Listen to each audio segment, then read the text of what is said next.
পুরুষের মহিলাদের প্রতি আকর্ষণ থাকবেই। আল্লাহ এটা মানুষের ভিতর দিয়ে দিয়েছেন, আর এটা কোথাও চলে যাবে না। নারীরাও নিজেদের জন্য সঙ্গীর খোঁজ করবেই, এটাও আল্লাহ তাদের ভিতর দিয়েছেন। এটা প্রকৃতিতেই রয়েছে, এই কারণেই পরিবার তৈরি হয়।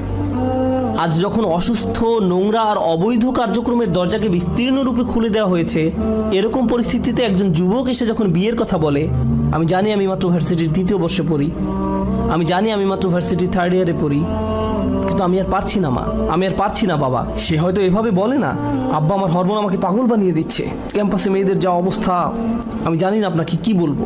সত্যি একটা মেয়ে আমাকে শুধু মেসেজ দিয়েই যাচ্ছে। কেউ তো আর এভাবে তার বাবা মাকে বলবে না। সে হয়তো বলবে, মা আমি মনে করি আমার বিয়ে করা উচিত। সে ইঙ্গিতে ভালোভাবে বলার চেষ্টা করবে। আর তখন কোনো পিতামাতা এই যুবক ছেলেটাকে অপমানিত করতে শুরু করলো। ওহ, তুমি ধৈর্য ধরতে পারো না, নিজেকে নিয়ন্ত্রণ করতে পারো না। আমি 40 বছর বয়সে বিয়ে করেছি,